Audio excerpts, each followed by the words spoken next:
Donc, soit B et B' deux bases de E.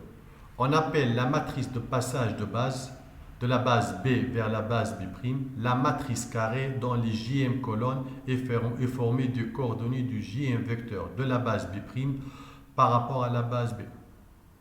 On a deux matrices, plutôt deux bases, B et B' d'un même espace vectoriel, un seul espace, E.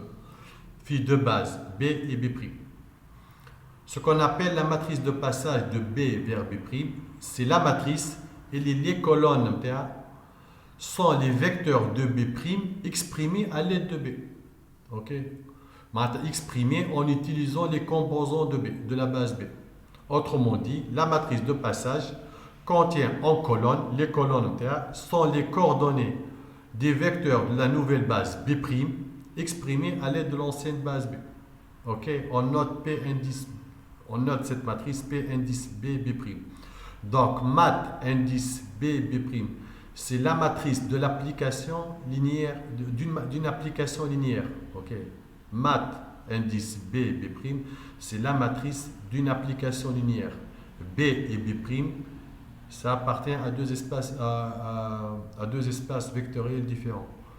Ou la matrice ou plutôt le P indice B, B', c'est la matrice de passage entre deux bases d'un même espace vectoriel. B et B' maintenant appartiennent au même espace vectoriel. Maintenant, on parle de matrice de passage lorsqu'on est dans un même espace vectoriel. Ok? Donc, la matrice de passage d'une base B vers une base B' est inversible et son inverse est égal à la matrice de passage de la base B' vers la base B. Donc, là, c'est simple, ça veut dire P indice B', B est égal à l'inverse de P indice B, B'.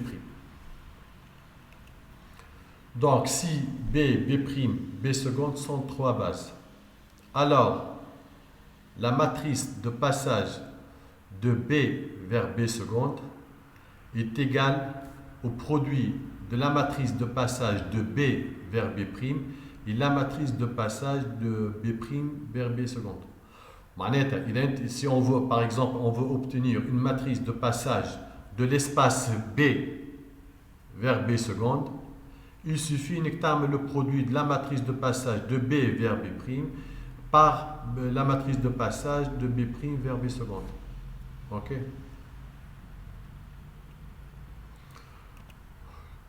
Donc, là, on va voir un théorème important. Donc, soit E et F, deux espaces vectoriels.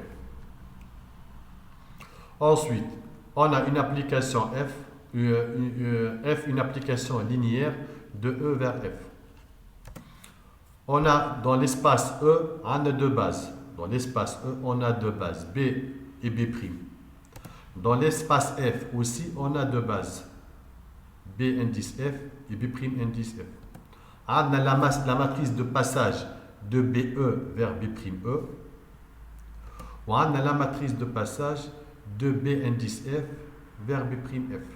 Donc la première, ça m'a P, la deuxième, ça m'a Q. Ok, donc on a deux espaces vectoriels, E et F. On a une application linéaire de E vers F. Fait l'espace E, on a deux bases. Fait l'espace F, on a deux bases.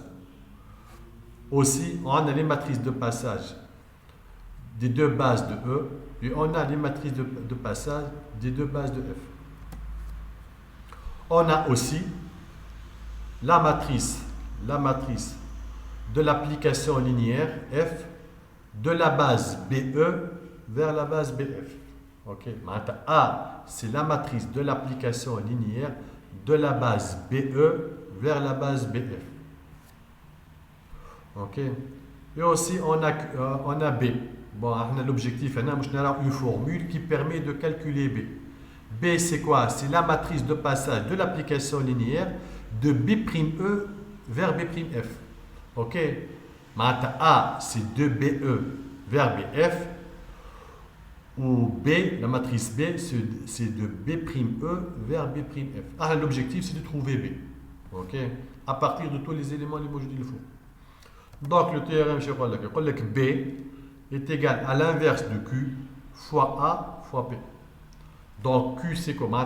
L'objectif c'est d'obtenir une matrice de l'application linéaire F de la base B'E vers la base B'F. Okay?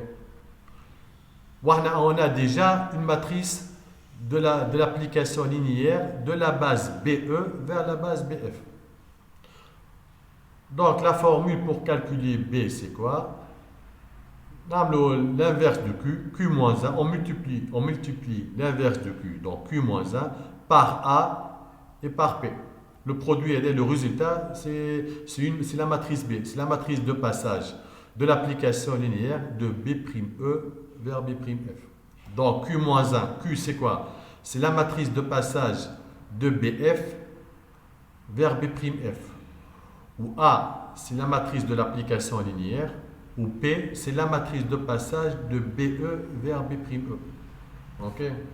Donc, il y a la matrice de passage des deux bases de E. On a la matrice de passage des deux bases de F. Et ben, on peut obtenir une nouvelle matrice de l'application linéaire F en utilisant l'ancienne matrice de l'application linéaire F. L'ancienne matrice c'est A. Okay? On veut obtenir une nouvelle matrice de l'application en utilisant deux autres bases. Okay? Donc la formule est simple. La nouvelle base de l'application linéaire B est égale à l'inverse de Q, l'inverse de la matrice de passage des deux bases de l'espace d'arrivée multiplié par la matrice de l'application linéaire liée à A, multiplié par la matrice de passage des deux bases de l'espace de départ E. Ok? Là, le produit est là, et ben on obtient B. Ok? On obtient une nouvelle matrice de l'application linéaire. Et enfin, soit A et B, deux matrices carrées à coefficients réels. Ok? On dit que la matrice B est semblable à la matrice A s'il existe une matrice inversible P carré de taille n, et à coefficient réel, tel que B est égal P-1 fois A fois P. Autrement dit, deux matrices A et B, elles sont semblables. Et dans le cas une matrice P telle que l'inverse de cette matrice, on multiplie l'inverse par A et on le multiplie aussi par P, on obtient B. Dans ce cas, A et B sont semblables. Okay? Deux matrices A et B sont semblables. Et si on trouve une autre matrice P, telle que l'inverse de cette matrice multipliée par A multipliée par P, on obtient la matrice B. Et bien dans ce cas, les deux matrices sont semblables, A et B. Et ici la définition, quelques propositions, réflexivité. Donc, une matrice A est semblable à elle-même.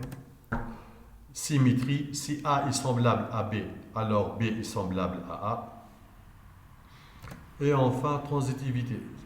Il a un A semblable à B et B semblable à C. Et ben on peut obtenir A est semblable à C. Et c'est tout. Et c'est le dernier diapo du chapitre.